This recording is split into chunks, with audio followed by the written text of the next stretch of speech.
The concrete walls of Barracks 7 were stained with decades of neglect, and the single flickering fluorescent light cast eerie shadows across the cramped room that Staff Sergeant Maya Chen called home.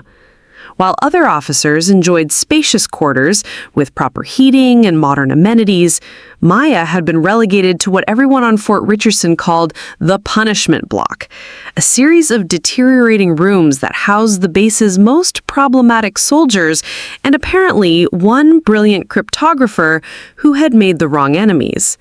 Before we jump back in, tell us where you're tuning in from, and if this story touches you, make sure you're subscribed, because tomorrow I've saved something extra special for you. Maya's journey to this dismal accommodation began 6 months earlier, when she had uncovered something that certain high-ranking officials would have preferred remained buried.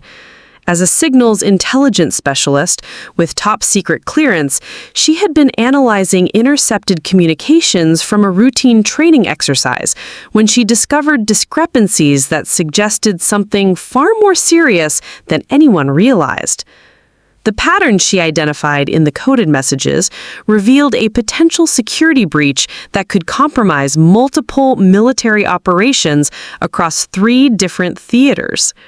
Her superior, Colonel James Morrison, had initially dismissed her findings as the overactive imagination of a junior officer trying to make a name for herself. Morrison was a career military man who had climbed the ranks through political maneuvering rather than actual competence, and he viewed Maya's analytical skills as a threat to his carefully constructed image of authority. When she persisted with her analysis and provided additional evidence supporting her conclusions, Morrison's dismissal turned to active hostility. The breaking point came during a classified briefing where Maya presented her findings to the base's senior staff. She had spent weeks preparing her presentation, cross-referencing multiple databases and consulting with colleagues in other departments to verify her analysis. The evidence was overwhelming. Someone with access to high-level communications was systematically leaking information to unauthorized parties, using a sophisticated encoding system that piggybacked on legitimate military transmissions. Colonel Morrison's face had turned red with barely contained rage as Maya outlined her discoveries. Not because she was wrong, but because she was absolutely right, and her findings implicated several of Morrison's closest associates in what appeared to be a network of information brokers selling military secrets to the highest bidder. The room fell silent as the implications became clear. This wasn't just a security breach, it was potentially treason at the highest levels. Within 24 hours of that briefing, Maya found herself facing a disciplinary hearing on trumped-up charges of insubordination and failure to follow proper channels. Morrison had worked quickly to discredit her, claiming that she had accessed classified information without authorization and had violated protocol by conducting her own investigation without proper oversight. The charges were serious enough to potentially end her military career and strip her of her security clearance. Maya's defense attorney, an overworked JAG officer named Captain Rodriguez, did his best to represent her interests, but the deck was stacked against them from the beginning. The hearing was conducted by a panel of officers who were either directly connected to Morrison or owed their positions to the same political network that had elevated him. Even though the clear evidence that Maya's analysis was accurate and her methods were sound, the panel found her guilty of the charges and recommended her immediate transfer to a different unit. However, instead of transferring her off the base entirely, Morrison made a calculated decision that he would later regret. He arranged that Maya would remain at Fort Richardson, but relegated her to the most menial duties possible, stripping her of her analytical responsibilities and assigning her to routine administrative work in the base's logistics department. Her new quarters in Barracks 7 were meant to be both punishment and humiliation, a constant reminder of what happened to soldiers who challenged the established order. The barracks themselves were a testament to institutional neglect. Built in the 1960s as temporary housing, they had never received the upgrades and maintenance that other facilities on the base enjoyed. The heating system worked sporadically, leaving residents to rely on space heaters that frequently overloaded the aging electrical system. The plumbing was equally unreliable, with pipes that groaned and banged throughout the night, and water that came out brown more often than clear. Maya's room was barely large enough for a single bed, a small desk, and a narrow wardrobe. The walls were thin enough that she could hear every conversation in the adjoining rooms, and the window faced the base's motor pool, ensuring that she was awakened each morning at 5 a.m. by the sound of diesel engines warming up. It was exactly the kind of environment designed to break someone's spirit and force them to request a transfer or resign from the service altogether. But Morrison had underestimated Maya's determination and resilience. Instead of being broken by her circumstances, she used the isolation and apparent irrelevance of her new position as an opportunity to continue her investigation in secret. Her administrative duties gave her access to different databases and communication channels than she had used in her previous role, and she began to piece together additional evidence that supported her original findings. Working late into the night by the light of her desk lamp, Maya methodically documented patterns of communication that revealed the scope and sophistication of the information network she had uncovered. What she discovered was far worse than she had initially imagined. The truth that emerged from Maya's clandestine investigation was staggering in its implications. The security breach she had identified was not the work of a single rogue operative or even a small group of corrupt officials. Instead, she uncovered evidence of a systematic operation that had been running for nearly 2 years, involving personnel at multiple levels of command and extending far beyond Fort Richardson to installations across the country. Working from her cramped quarters in Barracks 7, Maya had access to logistics databases that tracked the movement of personnel, equipment, and supplies across the entire military network.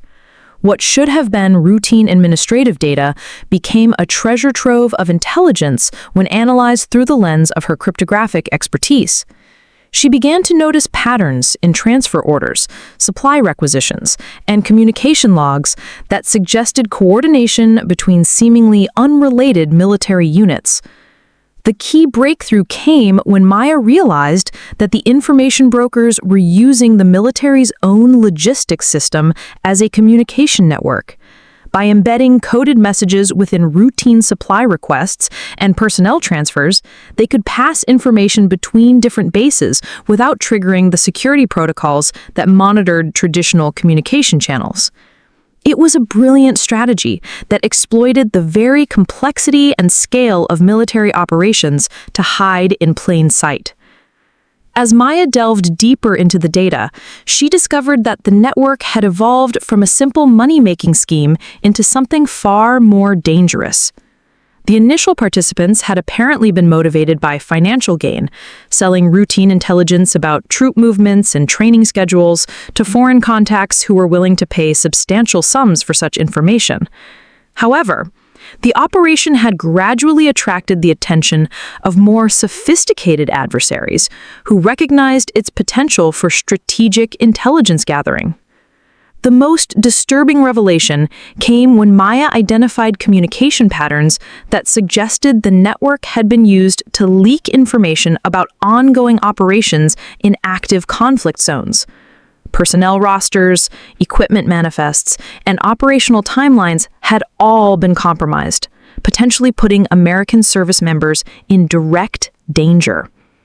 The profits from these sales were being laundered through a complex network of shell companies and offshore accounts that made them nearly impossible to trace through conventional investigative methods. Maya's isolation in Barracks 7 had actually worked to her advantage during this investigation. Her apparent fall of grace meant that nobody was paying attention to her activities, and her routine administrative duties provided perfect cover for her database queries and analysis. She had learned to time her most sensitive research for the late hours when network traffic was minimal and her activities were less likely to be logged or noticed by automated monitoring systems. However, Maya's methodical approach to building her case meant that she was accumulating vast amounts of digital evidence that needed to be stored securely.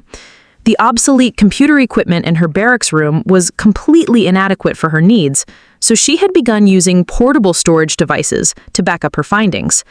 Each night, she would transfer her latest discoveries to encrypted drives that she hid in various locations throughout her small room. The physical conditions in Barracks 7 added an additional layer of complexity to her investigation. The unreliable heating system meant that her electronic equipment was constantly exposed to temperature fluctuations that could damage sensitive components. She had learned to wrap her computer and storage devices in blankets during the coldest nights, and she kept multiple backup copies of all her evidence to prevent data loss from hardware failures. Despite these challenges, Maya's determination never wavered. She understood that she was potentially the only person in a position to expose this network before it could cause even more damage to military operations and personnel. The knowledge that American soldiers were being put at risk by the greed and corruption of their own officers drove her to work longer hours and take greater risks in her pursuit of evidence.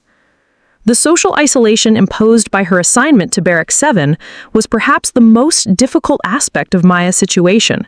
She had been effectively ostracized by her former colleagues, who had been led to believe that she was either mentally unstable or a security risk herself.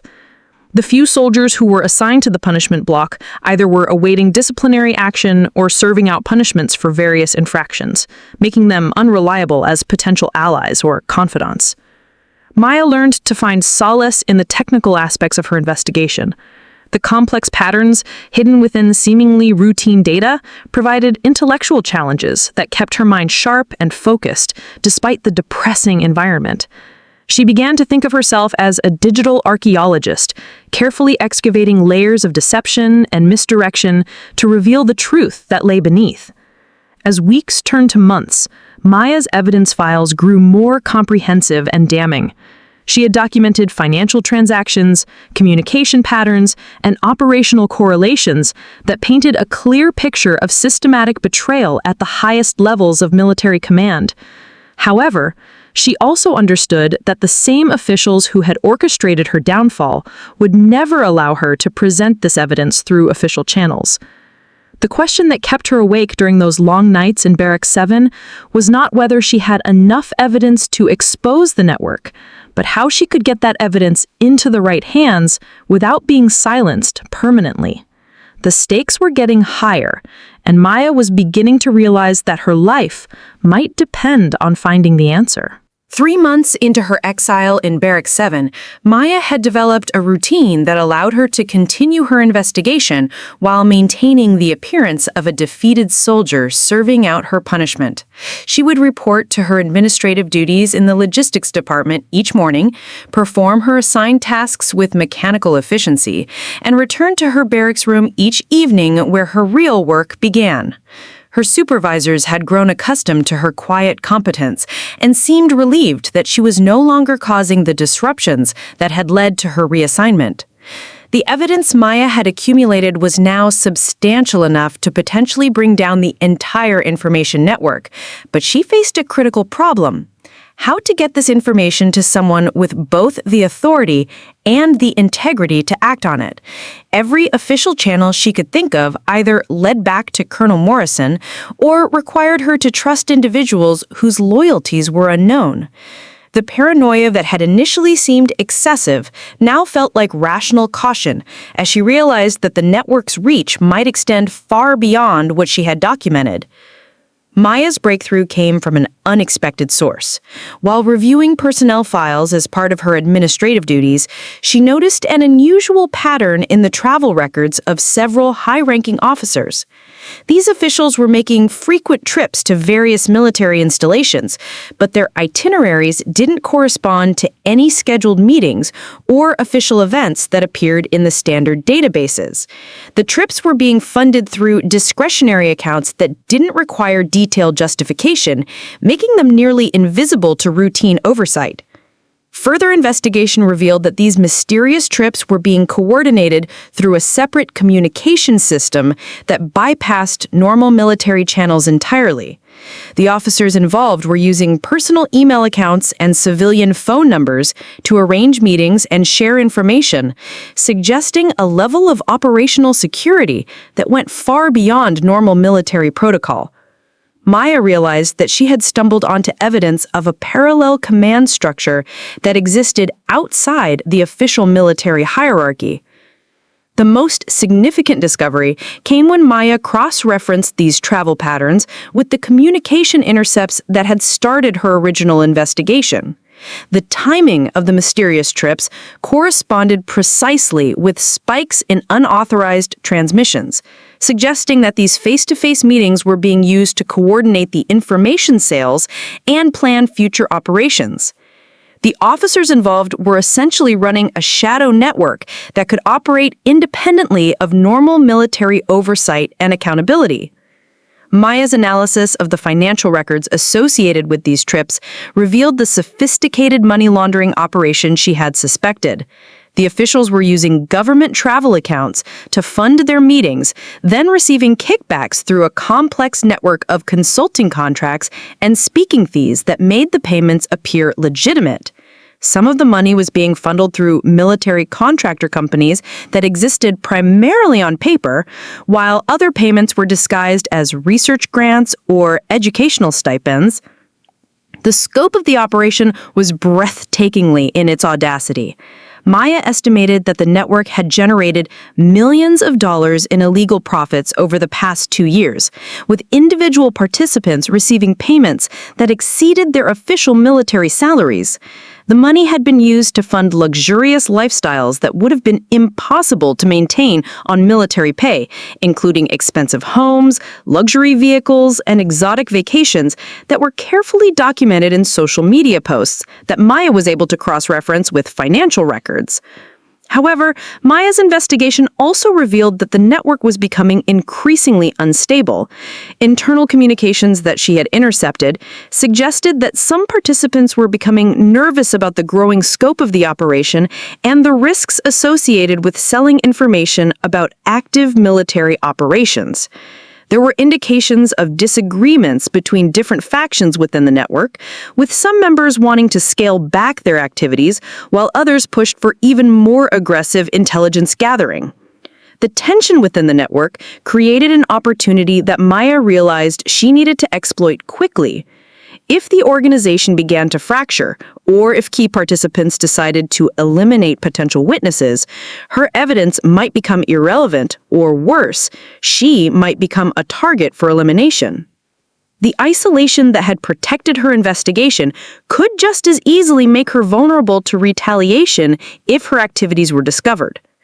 Maya decided that she needed to make contact with someone outside the normal military chain of command who could act on her evidence without alerting the network to her investigation.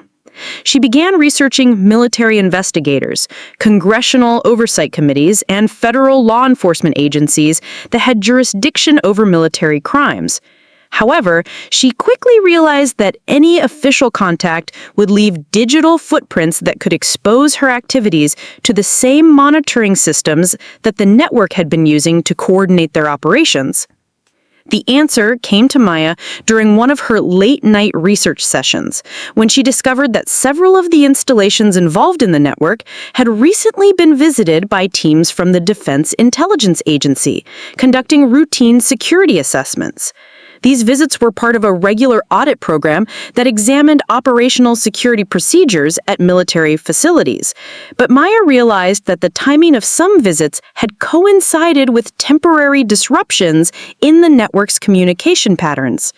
Maya began to wonder if these DIA teams had noticed the same anomalies that had led to her investigation, or if they might be receptive to information that could help them understand patterns they had observed during their assessments. The key would be finding a way to make contact without compromising her investigation or alerting the network to her activities. As Maya contemplated her next move, she had no idea that her activities had not gone completely unnoticed and that help was about to arrive from a source she could never have imagined. The first sign that Maya's situation was about to change dramatically came on a Tuesday morning when she noticed increased security activity around the base commander's headquarters. Black SUVs with government plates had appeared in the parking area reserved for visiting dignitaries, and military police were conducting more thorough inspections at the main gate than usual. Maya observed these changes with the analytical eye that had served her so well during her investigation, but she assumed they were related to some routine high-level visit or inspection that didn't concern her lowly administrative position. Her assumption proved spectacularly wrong when she returned to Barracks 7 that evening and found two men in expensive civilian suits waiting in the hallway outside her room. One was tall and lean with graying hair and the bearing of someone accustomed to command, while the other was younger with intense dark eyes that seemed to catalog every detail of their surroundings. Both men carried themselves with the quiet confidence that Maya recognized from her years working with special operations personnel. "Staff Sergeant Chen," the older man said, extending his hand in greeting. "I'm General Marcus Webb from the Defense Intelligence Agency, and this is Colonel David Park from Army Criminal Investigation Command. We'd like to have a conversation with you if you don't mind." Maya's mind raced as she tried to process this unexpected development. A general from DIA and a colonel from CID didn't make social calls to disgraced soldiers living in punishment quarters. The fact that they were here at all suggested that her investigation had somehow come to their attention, but she couldn't determine whether this was good news or the beginning of the end of her military career. "Of course, sir," Maya replied, maintaining her composure despite the adrenaline surge she felt. "Would you prefer to speak in my quarters, or would you be more comfortable somewhere else?" General Webb glanced around the dingy hallway with its peeling paint and flickering lights, then looked back at Maya with something that might have been respect. "Your quarters will be fine, Sergeant. We're not here in any official capacity that requires formal settings." Maya unlocked her door and ushered the two men into her cramped room, suddenly acutely aware of how Spartan her living conditions had become. The contrast between these clearly high-ranking officials and her punitive housing situation was stark enough to be embarrassing. But neither visitor seemed surprised by what they found. "Please, have a seat," Maya said, gesturing to the single chair at her desk while she perched on the edge of her narrow bed. Colonel Park remained standing near the door, his position suggesting he was providing security rather than participating in the conversation. General Webb settled into the chair and studied Maya with the same intensity she had noticed in Colonel Park. "Sergeant Chen, we're here because we've become aware of some analytical work you've been conducting on your own time, work that has produced results that align very closely with some concerns that have been raised at the highest levels of military intelligence." Maya felt her heart rate spike, but she maintained her expression of polite attention. She had been careful to conduct her investigation using only unclassified information and her own analysis, but the implications of her findings certainly touched on highly classified matters. The question was whether these men were here to commend her work or arrest her for unauthorized intelligence activities. "Sir, I am not sure what analytical work you're referring to," Maya replied carefully. "My current duties are purely administrative in nature." Webb smiled slightly, the expression suggesting that he appreciated her caution, even as he prepared to render it unnecessary. "Sergeant, 3 months ago, you identified a potential security breach in communications intercepts that suggested systematic information leakage. Your subsequent analysis, conducted despite your reassignment and the obstacles placed in your way, has uncovered what we now note to be one of the most sophisticated espionage networks ever discovered within the U.S. military." The general paused to let this statement sink in before continuing. "What you may not know is that your original findings triggered a separate investigation by the Defense Intelligence Agency. We've been working parallel to your efforts, and our results have confirmed not only the accuracy of your analysis, but the broader implications you've identified." Maya felt a wave of relief mixed with vindication wash over her. The months of isolation, the humiliating living conditions, the constant fear that her investigation would be discovered and her career destroyed, all of that had been endeared in service of uncovering a truth that had now been validated at the highest levels of military intelligence. Preparing and narrating the story took us a lot of time, so if you're enjoying it, subscribe to our channel. It means a lot to us. Now back to the story. However, General Webb continued, his tone becoming more serious, our investigation has also revealed that you are in considerable danger. The network you've been studying has become aware that someone has been analyzing their communication patterns and operational procedures. They don't yet know that it's you, but they're actively searching for the source of the leak that has compromised their operations. Colonel Park spoke for the first time since entering the room. Our intelligence suggests that they've identified several possible suspects, including you, based on personnel with access to the databases you've been using. They're planning to eliminate potential threats systematically, starting with those who have the analytical skills and security clearance necessary to uncover their activities. Maya absorbed this information with the same methodical approach she had used throughout her investigation. The danger was real and immediate, but it also represented an opportunity.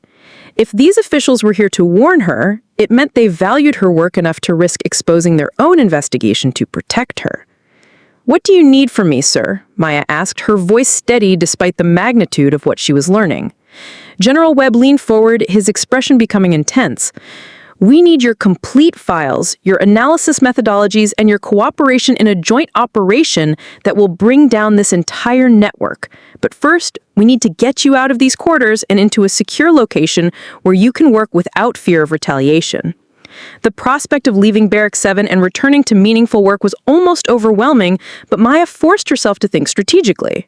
"Sir, if I disappear suddenly or if my circumstances change too dramatically, won't that alert the network that I'm the source they're looking for?" Webb smiled broadly, the expression transforming his stern features. "Sergeant Chen, that's exactly the kind of thinking that makes you invaluable to this operation. You're absolutely right, and that's why we have a plan that will not only protect you, but use your current situation to our advantage." General Webb's plan was both elegant and audacious, designed to transform Maya's punishment quarters from a symbol of professional disgrace into the operational headquarters for one of the most sensitive counterintelligence operations in recent military history.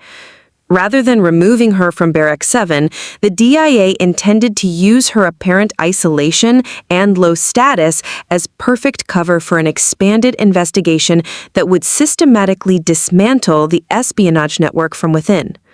"The beauty of your current situation," Webb explained, "is that nobody expects meaningful intelligence work to be conducted from a punishment barracks.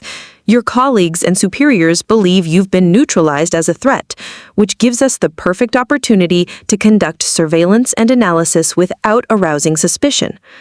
Over the next several hours, Maya learned that her cramped room was about to be transformed into a sophisticated intelligence hub. The DIA had arranged for contractors to visit Barracks 7 under the guise of conducting routine infrastructure repairs. These contractors would actually be installing state-of-the-art surveillance equipment, secure communication systems, and high-performance computing hardware that would allow Maya to conduct her analysis with resources that exceeded anything available in standard military facilities. The improvements would be implemented gradually over several weeks to avoid attracting attention. The heating system would be genuinely repaired, providing cover for installing fiber optic cables and power upgrades necessary for the electronic equipment. The plumbing work would allow technicians to install specialized ventilation systems needed to cool the advanced computing hardware. Even the window replacement would serve a dual purpose, incorporating antennas and sensors that would enhance Maya's ability to monitor communications across the base.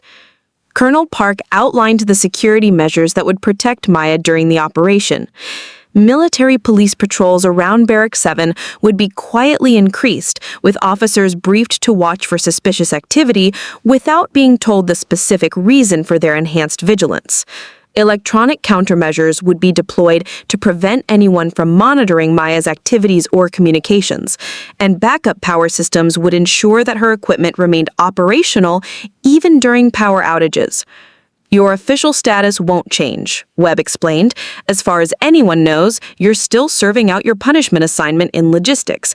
You'll continue to report to your regular duties during the day, which will actually provide valuable intelligence opportunities as you gain access to different databases and communication systems." Maya's role in the expanded investigation would involve much more than passive analysis. The DIA had identified several key members of the espionage network who would need to be placed under surveillance, and Maya's position in the logistics department would allow her to track their activities and communications in real time. Her analytical skills would be used to predict the network's next moves and identify additional participants who had not yet been discovered.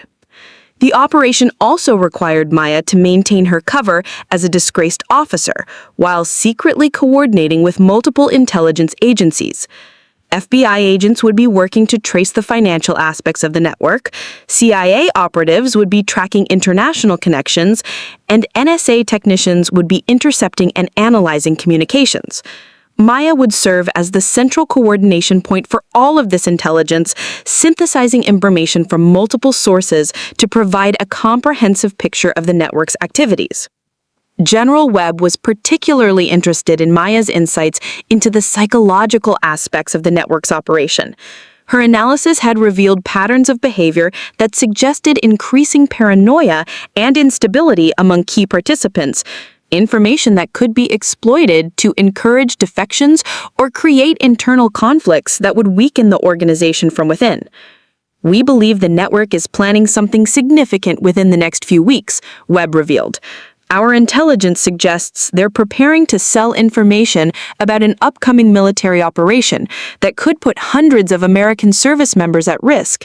We need to identify their plans and stop them before they can complete this transaction." Maya felt the weight of responsibility settling on her shoulders when she realized the stakes involved in the operation. The months of isolation and hardship in Barracks 7 had been preparing her for this moment, when her unique combination of analytical skills, security clearance, and apparent irrelevance would make her the perfect weapon against enemies who had infiltrated the military's highest levels. The transformation of Maya's living situation began immediately. Within hours of the general's visit, maintenance crews arrived to begin the first phase of repairs to Barracks 7. Maya watched with fascination as technicians who appeared to be ordinary contractors installed equipment that she recognized as some of the most advanced surveillance and communication technology available to military intelligence. Her small desk was replaced with a workstation that appeared unremarkable but contained computing power that exceeded anything she had used in her previous assignments. The ancient computer that had barely functioned in the cold was replaced with a system that could process vast amounts of data while maintaining the highest levels of encryption and security. Multiple high-resolution monitors were installed in a configuration that could be quickly concealed if unexpected visitors arrived. The communication systems were particularly impressive. Maya now had access to secure channels that connected her directly to intelligence agencies across the government, allowing her to coordinate with agents and analysts around the world in real time. She could monitor communication intercepts as they were processed, access databases that contained the most sensitive military intelligence, and contribute her analysis to operations that were being conducted simultaneously on multiple continents. The physical improvements to her quarters were equally dramatic, though carefully designed to appear routine. The heating system now worked perfectly, maintaining comfortable temperatures that allowed sensitive electronic equipment to operate reliably. The lighting was upgraded to reduce eye strain during long hours of computer work, and soundproofing materials were installed to prevent her activities from being overheard by other residents of the barracks. As Maya settled into her new role as a covert intelligence operative, she realized that her apparent punishment had become the opportunity of a lifetime. She was now positioned to make contributions to national security that would have been impossible in any conventional assignment, working at the center of an operation that could reshape military intelligence procedures for years to come. The first week of Maya's covert operation exceeded all expectations, both in terms of intelligence gathering and the psychological challenges of maintaining her double life. During the day, she continued to perform her mundane administrative duties in the logistics department, filing reports and processing requisitions with the same mechanical efficiency that had characterized her work since her reassignment. Her colleagues continued to treat her with the mixture of pity and disdain reserved for fallen officers, never suspecting that their disgraced colleague was actually coordinating one of the most sensitive counterintelligence operations in military history. The evenings, however, had become intensely productive periods of analysis and coordination. Maya's new equipment allowed her to process information at a pace that would have been impossible with her previous resources, and the secure communication channels connected her to a network of intelligence professionals who were working around the clock to dismantle the espionage network. Her analytical reports were being read by officials at the highest levels of government, and her insights were shaping tactical decisions that affected operations across multiple theaters of conflict. Maya's first major breakthrough came when she identified a pattern in the network's communication protocols that revealed their method for scheduling and coordinating information sales. The espionage group had developed a sophisticated system that used routine military communications to embed coded messages about upcoming transactions. By analyzing the timing and content of these messages, Maya was able to predict when and where the next sale would take place. The intelligence was actionable and time-sensitive. According to Maya's analysis, the network was planning to sell detailed information about a planned military operation in Eastern Europe to contacts who had been identified as foreign intelligence operatives. The sale was scheduled to take place within 72 hours, using a communication protocol that would make it nearly impossible to trace after the fact. General Webb's response to Maya's intelligence was swift and decisive. FBI agents were deployed to monitor the suspected participants, NSA technicians were tasked with intercepting the planned communication, and CIA operatives were assigned to track the international connections. Maya found herself at the center of a coordination effort that involved dozens of intelligence professionals working in multiple time zones to prevent what could have been a catastrophic security breach. The operation to intercept the planned sale required Maya to work closely with field agents who were conducting surveillance on the suspected participants. Using her secure communication systems, she provided real-time analysis of intercepted communications, helping agents understand the coded language and timing references that the network used to coordinate their activities. Her insights allowed the surveillance teams to position themselves effectively and gather evidence that would be admissible in eventual court proceedings. Maya's role also involved psychological analysis of the network's key participants. Her months of studying their communication patterns had given her unique insights into their personalities, motivations, and likely responses to different types of pressure. This information proved invaluable when FBI agents needed to decide how to approach potential informants or when to apply pressure that might encourage defections from the network. The interdiction operation was successful beyond anyone's expectations.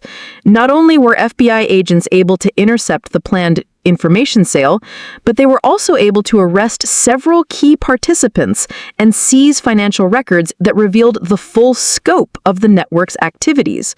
The arrested individuals provided additional intelligence that led to the identification of previously unknown participants and the discovery of additional criminal activities that extended far beyond simple espionage. However, the success of the operation also created new risks for Maya.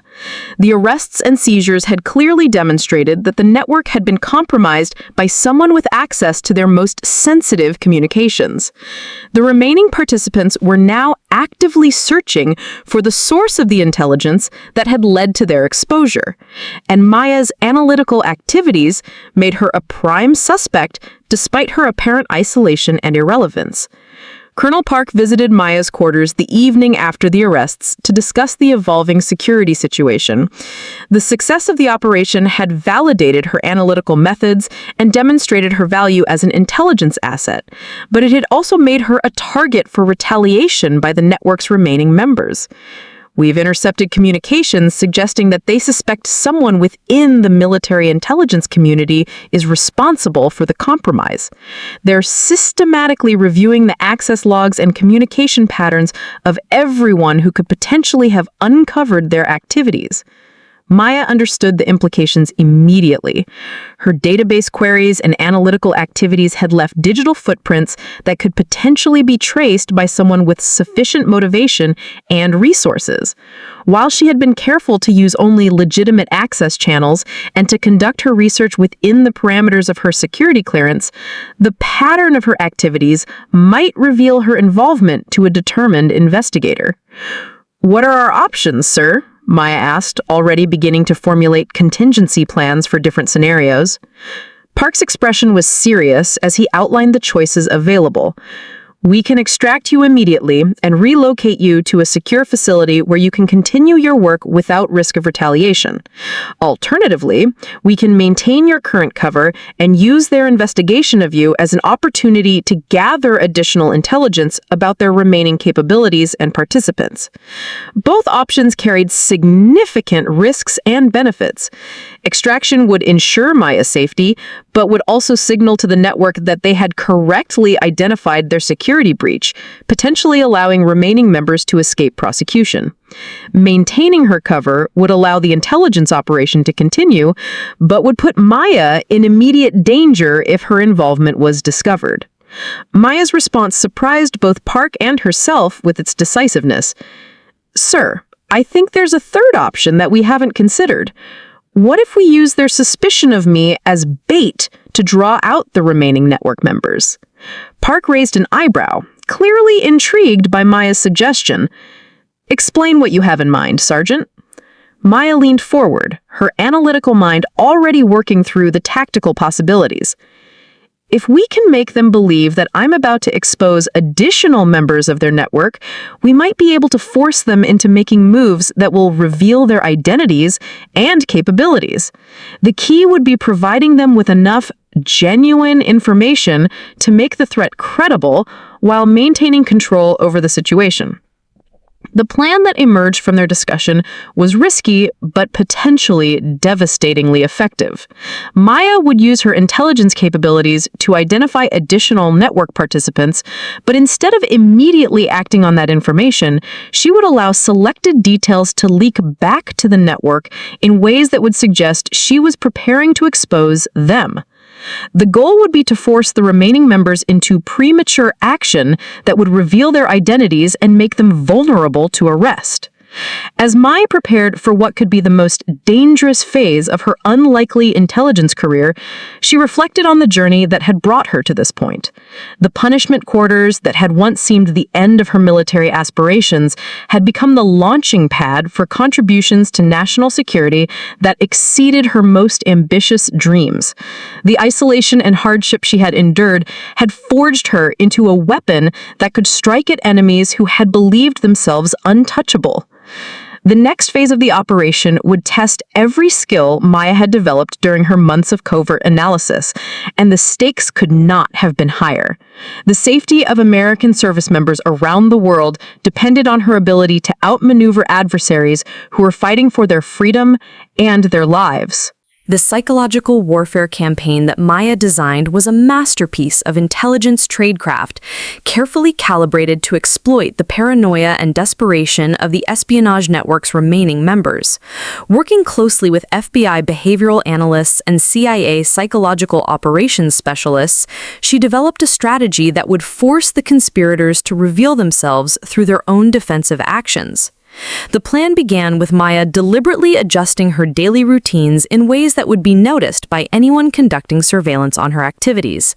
She started taking different routes to and from the logistics department, varying her lunch schedules and spending time in locations around the base that provided optimal vantage points for observing key facilities and personnel. These changes were subtle enough to appear natural, but distinctive enough that trained observers would recognize them as potential intelligence gathering activities. More significantly, Maya began making carefully planned database queries that would leave digital footprints suggesting she was expanding her investigation into areas that would threaten additional network members. She accessed personnel files for officers who had not yet been connected to the espionage ring, but who fit the profile of potential participants based on her analytical models. These queries were timed to occur during periods when network monitoring systems would be most likely to detect and log her activities. The genius of Maya's approach was that she was actually conducting legitimate intelligence work while creating the appearance of being more vulnerable than she really was. Each database query and each change in her routine was coordinated with the broader counterintelligence operation, providing real value to the ongoing investigation while simultaneously serving as bait for the network's remaining members. General Webb had established a comprehensive surveillance network around Maya that would allow intelligence agencies to monitor anyone who attempted to investigate her activities or threaten her safety. Hidden cameras and listening devices had been installed throughout Barracks 7 and the surrounding areas, while plainclothes agents were positioned at key locations around the base. Electronic monitoring systems were tracking all communications that referenced Maya or her activities, and specialized software was analyzing patterns of database access that might indicate someone was investigating her investigation. The first response to Maya's psychological operation came within 48 hours. Network monitoring systems detected unauthorized access attempts to Maya's personnel file and service record, indicating that someone was trying to gather information about her background, capabilities, and current activities. The access attempts were sophisticated enough to suggest they were being conducted by someone with significant technical skills and legitimate database credentials. Maya worked with NSA cyber specialists to trace the unauthorized access attempts back to their source. The investigation revealed that the queries were being made from multiple terminals across the base, using login credentials that belonged to officers who had legitimate reasons to access personnel databases. However, the pattern of access and the specific information being sought suggested coordination between the different users. The breakthrough came when Maya realized that the database access pattern matched the communication protocols she had identified during her original investigation. The network members were using the same systematic approach to investigate her that they had used to coordinate their espionage activities. This recognition allowed her to predict their next moves and prepare countermeasures that would provide even more intelligence about their capabilities and intentions. Colonel Park arrived at Maya's quarters with updates on the surveillance operations that had been triggered by her psychological warfare campaign. "We've identified at least 6 officers who are actively investigating your activities," he reported. 3 of them were already known to us as suspect network members, but the other 3 are new discoveries that significantly expand our understanding of the conspiracy's scope. The new suspects included a major in the intelligence department who had access to classified operational plans, a lieutenant colonel in the communications office who could monitor and intercept secure military transmissions, and a civilian contractor who managed database security for multiple military installations. The diversity of their positions and capabilities suggested that the network had been designed to provide comprehensive coverage of military information systems. Maya's analysis of the surveillance data revealed additional insights into the network's operational security procedures. The conspirators were using sophisticated counter-surveillance techniques, varying their communication methods and meeting locations to avoid detection. However, their investigation of Maya had forced them to accelerate their activities and take risks that made them more vulnerable to discovery. The most significant development came when electronic intercepts revealed that the network was planning to eliminate Maya before she could expose additional members of their organization. Communications analysis suggested they had decided that the risk of allowing her investigation to continue outweighed the security risks associated with direct action against her. "They're planning to make it look like an accident," Park explained grimly. "Our intelligence suggests they've identified several opportunities to target you during your routine activities, either through sabotage of your quarters or by engineering an incident during your commute to the logistics department."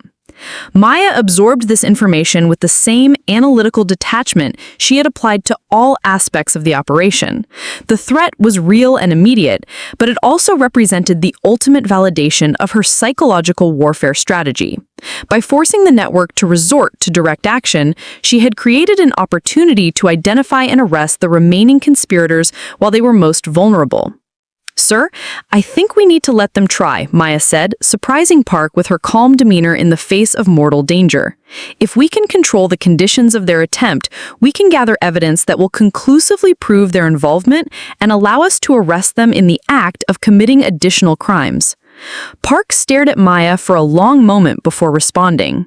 "Sergeant, you're talking about using yourself as bait in an operation where the slightest miscalculation could result in your death."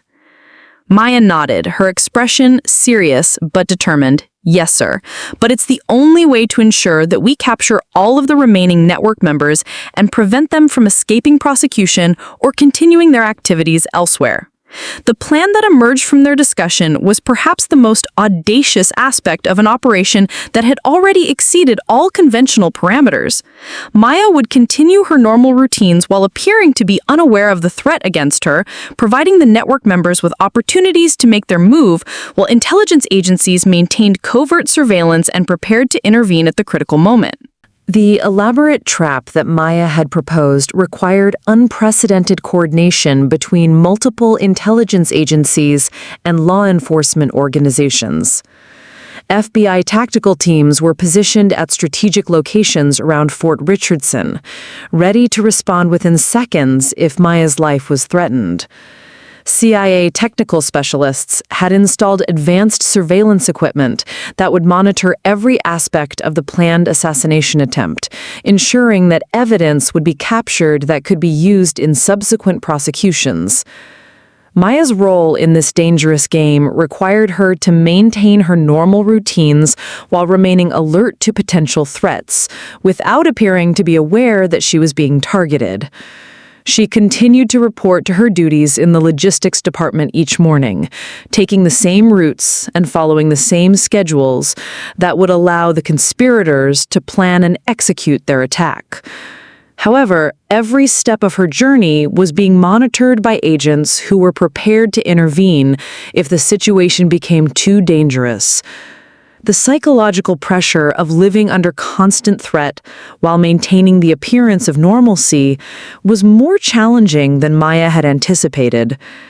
Every interaction with colleagues, every routine task, and every moment alone in her quarters carried the potential for deadly consequences.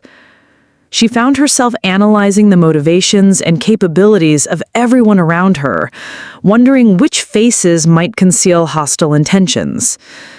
The network's first attempt came during Maya's third day of serving as unwitting bait.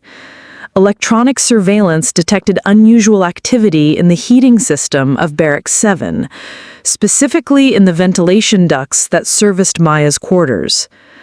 Technical analysis revealed that someone had introduced a slow-acting toxin into the air circulation system, designed to cause symptoms that would mimic a natural illness before ultimately proving fatal. FBI agents intervened before Maya could be exposed to dangerous levels of the toxin, but the discovery provided crucial evidence about the network's capabilities and methods. The substance used was a sophisticated chemical weapon that was not readily available through normal channels, suggesting that the conspirators had access to specialized resources or international suppliers. More importantly, the delivery method required detailed knowledge of the barracks infrastructure and access to restricted areas that narrowed the list of potential suspects significantly. Maya's quarters were discreetly evacuated and decontaminated while she was attending her regular duties, ensuring that she remained unaware of how close she had come to being poisoned. The investigation of the attempted assassination revealed fingerprints and DNA evidence that connected the attack to Major Robert Hansen, one of the intelligence officers who had been identified during the database surveillance operation. However, rather than arresting Hansen immediately, the intelligence agencies decided to maintain surveillance and allow the network additional opportunities to incriminate themselves. Maya's apparent survival of the poisoning attempt would be attributed to routine maintenance that had temporarily improved the barracks ventilation system, providing a plausible explanation that would not alert the conspirators to the fact that their activities were being monitored. The network's second attempt was more direct and potentially more deadly. Surveillance teams detected preparations for what appeared to be a staged traffic accident that would occur during Maya's morning commute to the logistics department. The conspirators had identified a section of road where Maya's vehicle would be isolated from witnesses, and they planned to use a military transport truck to force her off the road in a manner that would appear accidental. Colonel Park briefed Maya on the planned attack and the countermeasures that had been prepared to protect her. "We'll have agents positioned along the entire route," he explained. "The moment they make their move, we'll have overwhelming force available to prevent harm to you and arrest everyone involved." Maya's response reflected the evolution in her thinking that had occurred during her months of covert intelligence work. "Sir, I think we should consider allowing the attack to proceed further than originally planned. If we intervene too early, we might not gather evidence that will implicate the senior leadership of the network." The revised plan that emerged from their discussion was even more dangerous than the original scheme. Maya would drive her normal route while agents maintained distant surveillance, allowing the conspirators to begin their attack before revealing the law enforcement presence. The goal was to capture video and audio evidence of the assassination attempt that would be sufficient to secure convictions against all participants. The morning of the planned attack, Maya drove her usual route with a calmness that surprised even her. The months of isolation and hardship in Barracks 7 had forged her into someone capable of extraordinary composure under pressure. She monitored her mirrors for signs of the approaching military truck while maintaining radio contact with the surveillance teams that were tracking her progress. The attack unfolded exactly as intelligence analysis had predicted. A military transport truck accelerated from a concealed position and attempted to force Maya's vehicle off the road at a point where the terrain would have made survival unlikely. However, instead of being caught off guard, Maya executed evasive maneuvers that had been planned in coordination with the surveillance teams, while FBI agents moved to intercept the attacking vehicle. The arrests that followed were swift and comprehensive. Not only was the truck driver taken into custody, but surveillance teams simultaneously arrested the spotters who had been coordinating the attack and the communications personnel who had been providing tactical support. Electronic intercepts captured conversations that provided definitive proof of the conspiracy and implicated additional participants who had not been directly involved in the assassination attempt. Major Hansen and 2 other officers were arrested at their duty stations within minutes of the failed attack, preventing them from destroying evidence or fleeing the base. Financial records seized during the arrests revealed the full scope of the network's illegal activities and provided evidence that would support prosecutions for espionage, conspiracy, attempted murder, and numerous other federal crimes. Maya's reaction to surviving the assassination attempt was characteristically analytical. Rather than celebrating her narrow escape, she immediately began working with intelligence analysts to process the evidence that had been gathered and identify any remaining network members who might still pose a threat.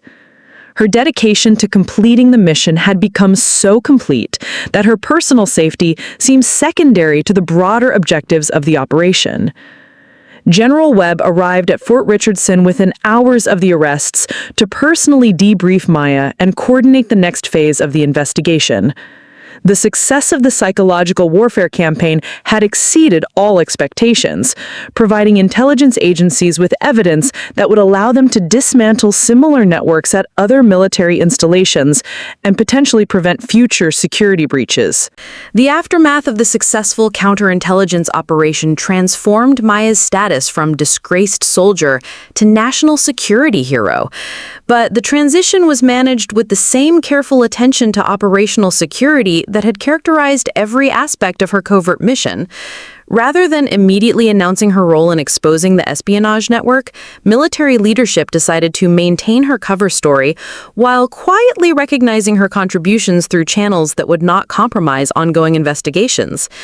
General Webb personally oversaw Maya's debriefing, which extended over several days and involved specialists from multiple intelligence agencies. Her analytical methods were documented in detail, providing a template that could be used to identify similar networks at other installations. Her insights into the psychological aspects of military espionage proved particularly valuable, offering intelligence professionals new approaches for detecting and disrupting insider threats. The scope of the network that Maya had helped expose continued to expand as investigators analyzed the evidence gathered during the arrests. Financial records revealed connections to similar operations at 7 other military installations, suggesting that the Fort Richardson network was part of a much larger conspiracy that had been systematically compromising military security for years. The intelligence Maya had provided allowed FBI agents to coordinate simultaneous raids that resulted in dozens of additional arrests and the seizure of millions of dollars in illegal profits. Maya's unique position during the investigation had also provided her with insights into the institutional failures that had allowed the network to operate undetected for so long. Her analysis revealed systematic weaknesses in military security procedures, gaps in oversight mechanisms, and cultural factors that had made it easier for corrupt officers to recruit accomplices and avoid detection. These findings would ultimately lead to comprehensive reforms in military intelligence procedures and accountability systems. However, the most significant outcome of Maya's work was the development of new analytical techniques that could be applied to identify potential security threats before they could cause serious damage. Her approach to pattern recognition and behavioral analysis was being incorporated into automated monitoring systems that would continuously scan military communications and databases for signs of suspicious activity. Colonel Park visited Maya's quarters to discuss her future assignment options. The success of the operation had established her reputation as one of the most capable intelligence analysts in the military, and she was being offered positions that would have been unimaginable before her exile to Barracks 7. The irony was not lost on either of them that her apparent punishment had actually prepared her for responsibilities that exceeded anything she could have achieved through conventional career progression. "You have several options," Park explained. "The Defense Intelligence Agency wants you to head up a new counterintelligence unit that would specialize in detecting insider threats. The FBI has offered you a position as a special agent focusing on military-related espionage cases. And the CIA is interested in your expertise for developing new approaches to analyzing foreign intelligence networks." Maya considered these options carefully, but her response reflected the perspective she had gained during her months of isolation and covert work. "Sir, I'm honored by these offers, but I think I can make the greatest contribution by staying in my current assignment and continuing to work from this location." Park raised an eyebrow, clearly surprised by Maya's preference for remaining in what had been designed as punishment quarters. "Can you explain your reasoning, Sergeant?" Maya gestured around the small room that had become the nerve center for one of the most successful counterintelligence operations in recent history. "This location has proven to be ideal for conducting sensitive analysis work without attracting attention. The isolation that was intended as punishment has actually become a strategic advantage. I think we should consider establishing a permanent covert analysis unit here, using the cover of punishment assignments to protect analysts who are working on the most sensitive investigations." The proposal was revolutionary in its implications. Rather than maintaining traditional intelligence facilities that were obvious targets for hostile surveillance, Maya was suggesting the creation of a network of covert analysis centers that would be hidden within routine military operations. Analysts assigned to these locations would appear to be serving punishment details while actually conducting the most critical intelligence work. General Webb was intrigued by Maya's proposal when Park briefed him on her suggestions. "It's an unconventional approach, but the results speak for themselves. Staff Sergeant Chen has demonstrated that isolation and apparent irrelevance can be powerful tools for intelligence gathering." The decision to implement Maya's suggestion would ultimately change the structure of military intelligence operations, but in the immediate term, it meant that Maya would remain in Barracks 7 while her living conditions were further improved to support expanded operations. Her quarters would become the prototype for covert analysis facilities that would eventually be established at military installations around the world. Maya's personal life also underwent significant changes as a result of her success. The colleagues who had once treated her with pity and disdain now regarded her with respect and curiosity, though most remained unaware of the specific nature of her contributions. Colonel Morrison, whose corruption had inadvertently created the conditions that allowed Maya to conduct her investigation, was among those arrested in connection with the espionage network. The revelation that Morrison had been involved in the conspiracy provided a satisfying conclusion to Maya's personal story of professional vindication. His attempts to discredit and punish her had actually created the perfect conditions for exposing his own criminal activities. The disciplinary hearing that had seemed to end her career had instead positioned her to make contributions that would be remembered long after Morrison's disgrace was forgotten. Maya's new responsibilities included training other analysts in the techniques she had developed and overseeing the establishment of additional covert analysis centers. Her expertise was being sought by intelligence professionals around the world, and her methods were being incorporated into training programs at military academies and intelligence schools. The transformation of Barracks 7 from punishment quarters to elite intelligence facility was completed with the same attention to secrecy that had characterized the original operation. To outside observers, the building remained a symbol of military discipline and accountability. Only a select few knew that it had become one of the most important intelligence assets in the U.S. military's counterintelligence arsenal. 6 months after the arrests that dismantled the espionage network, Maya had settled into a routine that would have seemed impossible during her darkest days in Barracks 7. Her quarters had been expanded to include a second room that served as a conference area for briefing visiting intelligence officials, and the building's basement had been converted into a secure facility that housed some of the most advanced analytical equipment available to military intelligence. The success of Maya's covert analysis program had attracted attention from the highest levels of government. She had briefed members of Congress on the techniques that had led to the network's exposure, and her recommendations for improving military security procedures were being implemented across all branches of the armed forces. The woman who had once been considered a troublemaker and potential security risk was now consulted on matters of national security policy. Maya's daily routine reflected her unique position at the intersection of operational intelligence and strategic analysis. Her mornings were typically spent reviewing overnight intelligence reports and coordinating with field agents who were conducting investigations based on her analytical findings. Her afternoons were devoted to training other analysts in the pattern recognition techniques that had proven so effective in identifying insider threats. The most rewarding aspect of Maya's new role was the opportunity to mentor young intelligence professionals who were facing challenges similar to those she had encountered early in her career. She had established an informal network of analysts who specialized in detecting signs of corruption and espionage within military organizations, and their collective work was preventing security breaches that could have compromised operations around the world.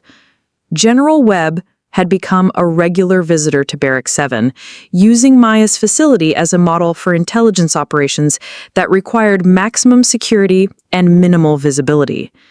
The building that had once symbolized institutional failure had become a showcase for innovative approaches to military intelligence, hosting delegations from allied nations who wanted to learn from Maya's techniques. The legal proceedings against the espionage network members had concluded with convictions and sentences that reflected the serious nature of their crimes. Colonel Morrison received a 20-year prison sentence for espionage and conspiracy, while other participants received terms ranging from 5 to 15 years, depending on their level of involvement.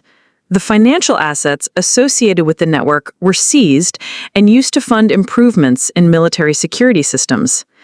Maya's analysis of the court proceedings had provided additional insights into the factors that contributed to military espionage and the methods that could be used to prevent similar networks from forming in the future. Her recommendations were being incorporated into background investigation procedures, personnel management policies, and security awareness training programs throughout the military. However, Maya's greatest achievement was not the exposure of a single espionage network or the development of new analytical techniques, but the demonstration that unconventional approaches to intelligence work could produce extraordinary results. Her success had encouraged military leaders to reconsider traditional assumptions about how intelligence operations should be conducted and where the most effective analysts might be found. The physical transformation of Barracks 7 was remarkable, but the philosophical transformation it represented was even more significant. The building had become a symbol of the military's willingness to embrace innovative approaches to security challenges and to recognize excellence regardless of the circumstances in which it emerged. Maya's personal story had also evolved in ways she never could have anticipated. The isolation and hardship that had once seemed like the end of her military career had actually prepared her for responsibilities that exceeded her most ambitious dreams. The analytical skills she had developed during her months of covert investigation had made her one of the most respected intelligence professionals in the military. The recognition Maya received for her contributions included promotions, decorations, and opportunities for advanced training that would have been impossible to achieve through conventional career paths. However, she remained committed to the work that had brought her to prominence, understanding that her unique combination of skills and experience made her irreplaceable in her current role. General Webb had often remarked that Maya's story demonstrated the importance of maintaining faith in personnel who demonstrated exceptional capabilities even when their methods or approaches challenged conventional wisdom. Her success had influenced personnel policies throughout the military, encouraging commanders to look more carefully at individuals who might be overlooked or undervalued by traditional evaluation systems. The legacy of Maya's work extended beyond the immediate impact of exposing the espionage network. Her analytical methods were being taught in intelligence schools, her security recommendations were being implemented at military installations around the world, and her example was inspiring other analysts to pursue unconventional approaches to detecting and preventing security threats. As Maya reflected on her journey from disgraced officer to national security asset, she realized that every challenge she had faced had contributed to her eventual success. The isolation of Barracks 7 had given her the focus necessary for deep analytical work. The adversity she had encountered had strengthened her determination, and the apparent failure of her initial investigation had taught her the patience and persistence necessary for long-term intelligence operations. The quarters that had once seemed like a prison had become the headquarters for one of the most successful intelligence operations in recent military history. And the woman who had been written off as a failure had become a model for the kind of innovative thinking that would shape military intelligence for generations to come. Maya's story had become legend within intelligence circles, but she remained focused on the work that had brought her to prominence, understanding that her greatest contributions might still lie ahead. 2 years after the espionage network's exposure, Maya stood in the same room where she had once struggled with faulty heating and inadequate equipment, but everything about the space had been transformed.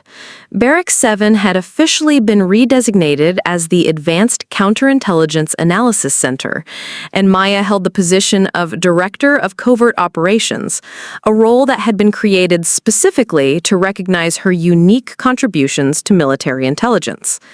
The building itself had become a model for innovative intelligence facilities worldwide. What appeared from the outside to be a routine military barracks actually housed some of the most sophisticated analytical equipment available to any intelligence organization.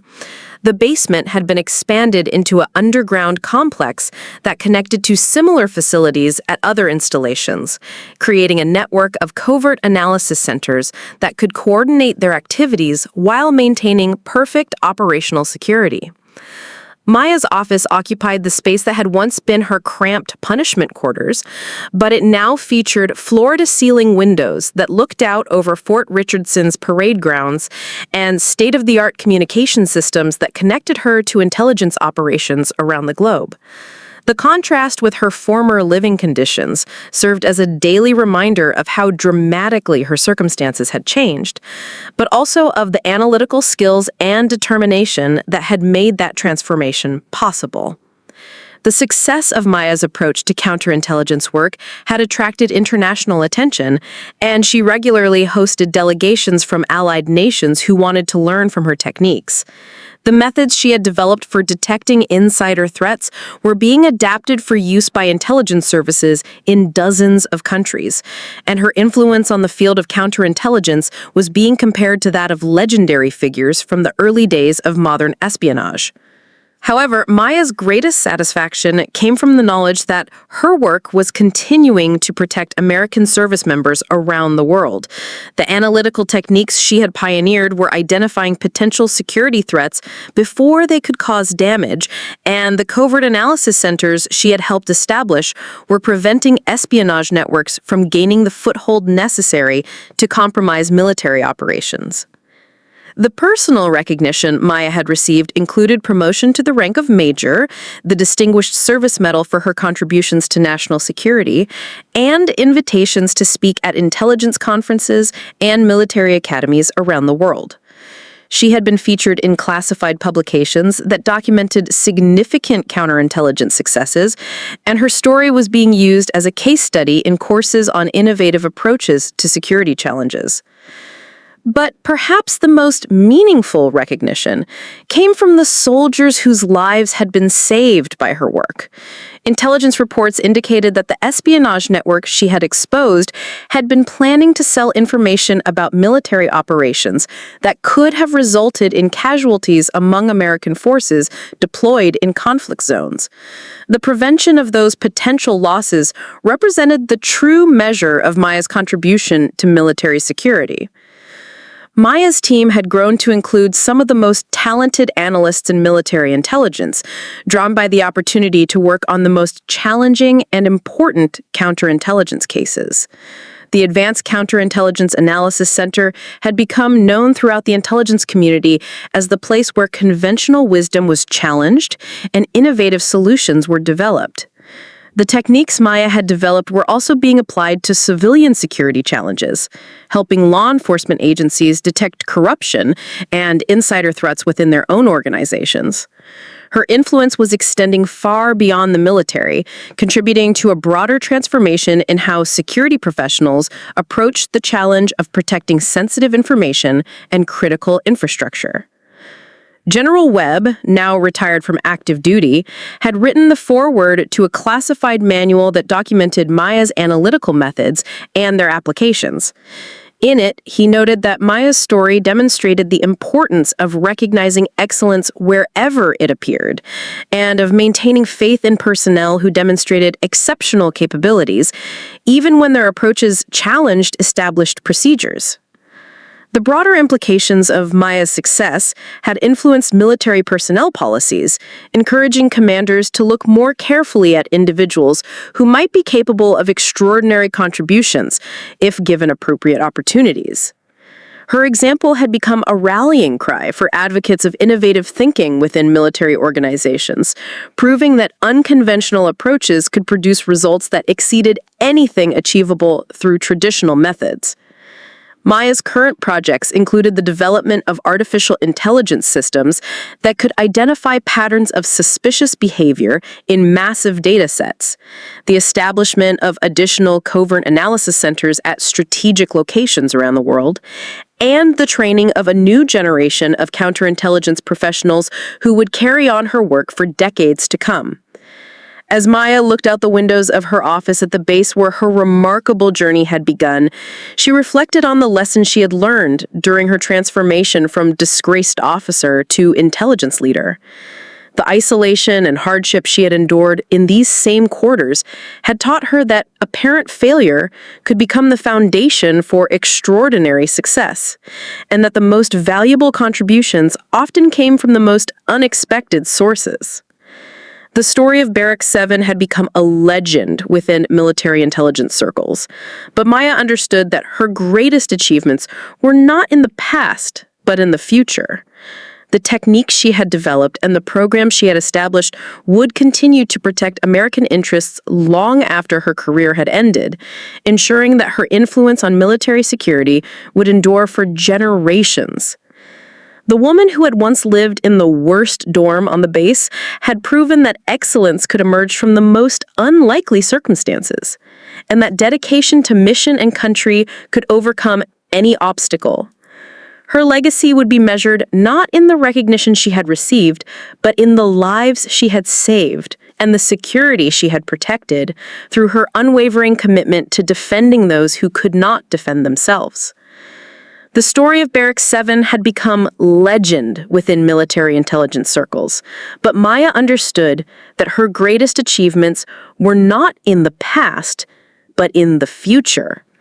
The techniques she had developed and the programs she had established would continue to protect American interests long after her career had ended, ensuring that her influence on military security would endure for generations.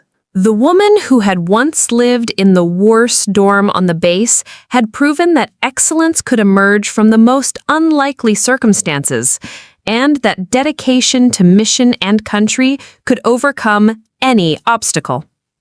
Her legacy would be measured not in the recognition she had received, but in the lives she had saved and the security she had protected through her unwavering commitment to defending those who could not defend themselves.